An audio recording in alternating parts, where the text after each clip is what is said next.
Hello friends, मैं Zakir Hussain once again Rizwani success club में आपका स्वागत करता हूं। आज एक और सेल्फ डेवलपमेंट वीडियो लेकर मैं आया हूं कि आपके अंदर खुद से डेवलप कैसे हो, आप कैसे अपने आप को एक अच्छा से अच्छा बना सकें और आप समय का कैसे यूटिलाइज कर सकें कि हो सके आपको ज़्यादा से ज़्यादा आप प्रोडक्टिव हो। माय डियर फ्रेंड, आज का मेरा वीडियो है सेल्फ स्टडी प्लान। आपका स्टडी प्लान क्या होना चाहिए, आपका सेल्फ स्टडी का प्लान क्या होना चाहिए। बहुत से दोस्तों का, बहुत से स्टूडेंटों का कॉल आया था कि सर मेरे को कितना पढ़ना चाहिए, कैसे पढ़ना चाहिए। तो मैं सोचा कि क्यों ना एक वीडियो बना दिया जाए कि किसको कैसे पढ़ना चाहिए, कितना पढ़ना चाहिए और समय के कैसे यूटिलाइज करना चाहिए। देखिए माय डियर फ्रेंड, क्या होता है, सिंपली एक नियम है, अगर उस रूल को आप फॉलो करेंगे तो आपको कितने घंटा पढ़ना चाहिए। लोग बहुत से लोग बोलते हैं 10 घंटा 8 घंटा, ऐसे नहीं है। आप एक नियम है कि आप जिस भी क्लास में हैं, जिस क्लास में हैं, विच क्लास, आप जिस भी क्लास में हैं, आपका क्लास कौन सा है, जिस भी क्लास में है, सपोज आप 8 में हैं या आप 10th में हैं, 8 में या 10th में, आप जिस भी क्लास में या तो 8 में या 10th में, तो आपको कितने घंटे पढ़ना चाहिए, ये अक्सर कंफ्यूजन रहता है।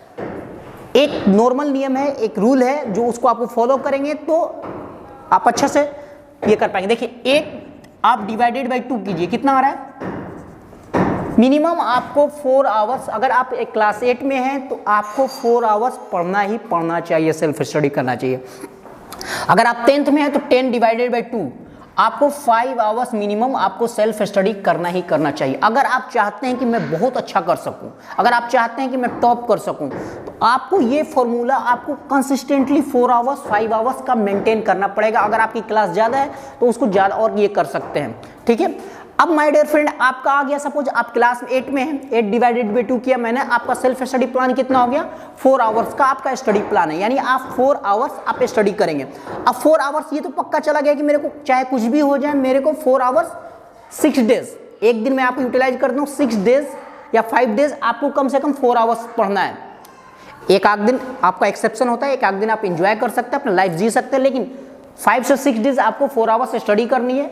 मंथ में एटलीस्ट 25 आवर्स, अगर आप क्लास 8 में हैं तो मंथ में 25 डेज कम से कम आपको पढ़ना चाहिए।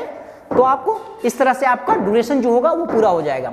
अब माय डियर फ्रेंड, हम समझते हैं कि जैसे सपोज मैं 8 क्लास में हूँ, चाहे कोई स्टूडेंट 8 क्लास में है, तो उसका क्या हुआ, 4 आवर्स वो पढ़ेगा। तो 4 आवर्स कैसे पढ़ना है इसका थोड़ा सा हम देख लेते हैं। 4 आवर्स क्या हो गया हमारा, 1 आवर्स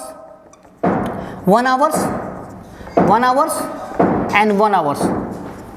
अब आपको यहाँ पे क्या करना है माय डियर फ्रेंड, 4 आवर्स का एक रूटीन बताना है कि 4 आवर्स 1 आवर्स एंड 1 आवर्स। आपको ये 2 रूटीन हो गया। आपको ये बनाना है सिटिंग, ये हमारा 2 आवर्स क्या हो गया, फर्स्ट सिटिंग, आप फर्स्ट सिटिंग, और ये 2 आवर्स क्या हो गया हमारा, सेकेंड सिटिंग। मतलब आपको एक ही सीटिंग में 4 घंटे नहीं पढ़ना चाहिए। एक ही सीटिंग में आपको कैसे पढ़ना है, ये जस्ट मैं 8 क्लास पे एग्जांपल दे रहा हूं, आप इसके अनुसार अपने आप को जिस क्लास में उसके हिसाब से रूटीन बना सकते हैं। आपको क्या करना है, 2 सीटिंग तैयार करना है। क्या है, फर्स्ट सीटिंग कितने का, 2 आवर्स, सेकंड सीटिंग कितने का, 2 आवर्स, यानी 2 बार आपको बैठना है, या तो सुबह शाम बैठिए या इनके बीच में थोड़ा सा गैप दे दीजिए। अब फर्स्ट आवर्स का रूटीन देख लीजिए।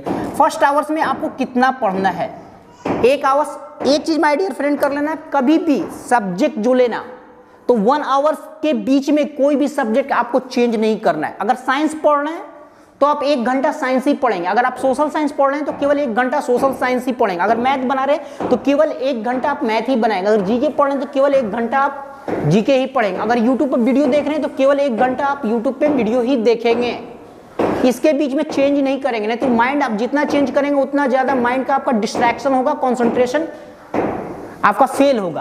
तो आपको क्या करना है, 1 आवर्स का स्टडी प्लान मैं बनाता हूं। 1 आवर्स का स्टडी प्लान क्या है, आपको मिनिमम 40 मिनट स्टडी करनी है। कितना, किसी भी सब्जेक्ट को 40 मिनट आपको स्टडी करनी है, 40 मिनट। रिमेनिंग कितना बचा, आपका बचा 20 मिनट।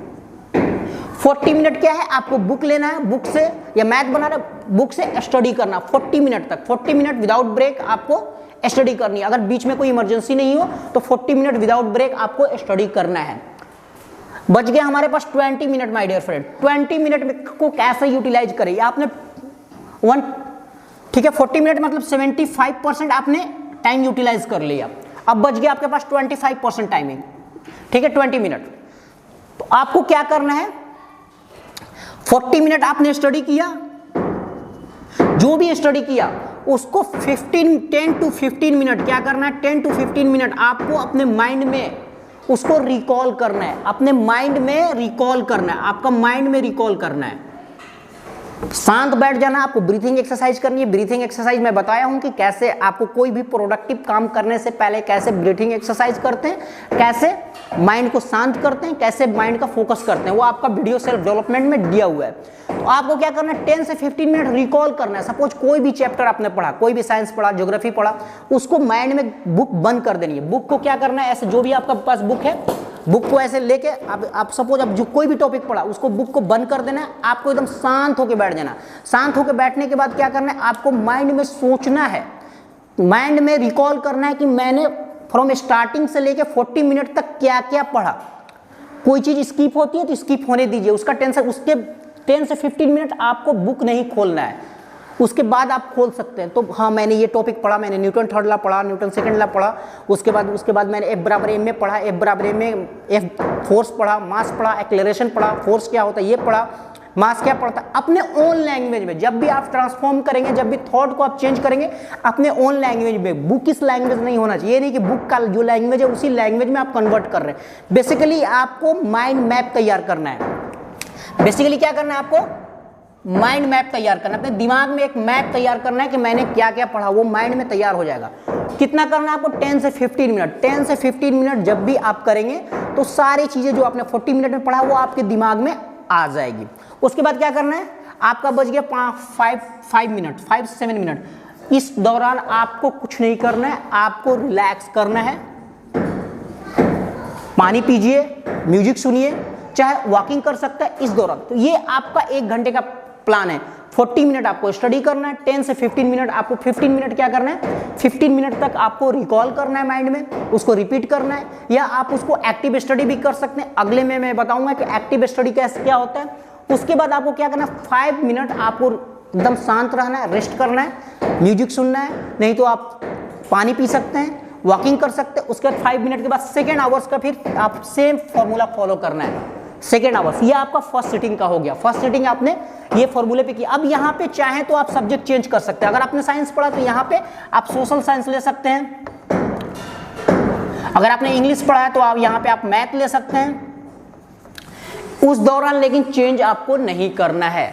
यहाँ पे आप सब्जेक्ट चेंज कर सकते हैं। 1 घंटे का आपका स्टडी हो गया, उसके बाद आप यहाँ पे चाहें तो सब्जेक्ट आप चेंज कर सकते हैं। लेकिन मैं बोलूंगा कि दिन में आप 2 ही सब्जेक्ट बने। फर्स्ट सीटिंग में एक सब्जेक्ट पढ़िए, सेकंड सीटिंग में एक सब्जेक्ट पढ़िए। अगर आपके पास ज्यादा सब्जेक्ट है तो इस सीटिंग में भी आप सब्जेक्ट चेंज कर सकते हैं। फिर माय डियर फ्रेंड, अब आपको प्लान यहाँ पे एक सीटिंग कंप्लीट होने के बाद, एक सीटिंग जैसे ही हमारा कंप्लीट हुआ उसके बाद क्या करना है, सेकंड सीटिंग में क्या करना है।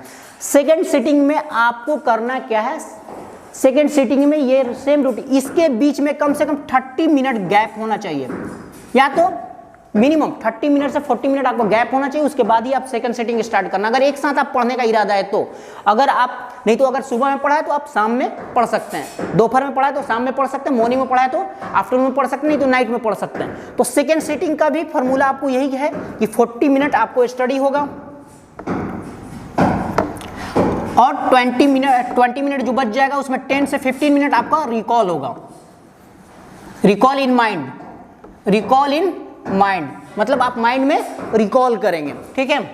और उसके बाद फिर आप 5 मिनट रेस्ट कीजिए, फिर यहाँ पे भी आप सब्जेक्ट चाहे तो चेंज कर सकते हैं। अब यह तो हो गया हमारा पूरा दिन का 4 आवर्स मैंने पढ़ाई कर लिया, अगर मैं क्लास 8 में हूँ। अब उसके बाद माय डियर फ्रेंड होता है कि होल डे का रूटीन क्या होना चाहिए बिफोर स्लीप।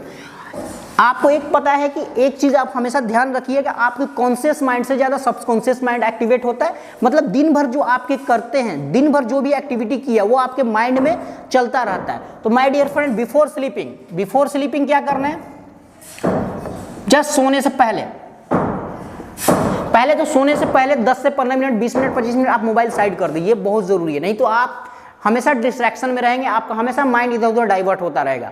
तो बिफोर स्लीपिंग क्या करना है, 10 से 15 मिनट या 30 मिनट, जाते तो नींद आज नहीं जाती है, 30 मिनट क्या करना है। फिर अगेन आपने जो 4 घंटे पढ़ा है उसको चाहे तो same time recall in mind कर सकते हैं, रिकॉल इन माइंड कर सकते हैं कि मैंने क्या क्या पढ़ा।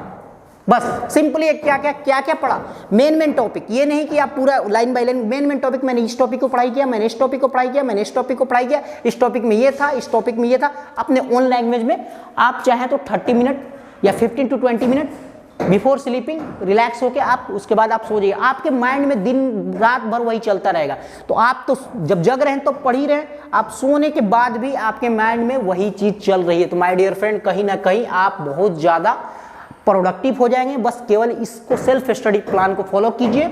अगर आपको कुछ समझ में नहीं आता है तो आप कमेंट सेक्शन में मेरे को जाकर बोल सकते हैं कि सर ये मैंने फॉलो किया, ये काम नहीं कर रहा। मैं आपको आइडिया बताऊंगा कैसे इसको अप्लाई करना है। मेरे को आशा है कि आपको बहुत अच्छे से समझ में आ गया होगा। इसको आप यूटिलाइज कीजिए। अब जैसे ही यूटिलाइज करते हैं आप बहुत ज़्यादा आगे बढ़ेंगे। आप आगे नहीं, बहुत आगे बढ़ेंगे, आप एक्सेलेंट बन जाएंगे। Thank you very much.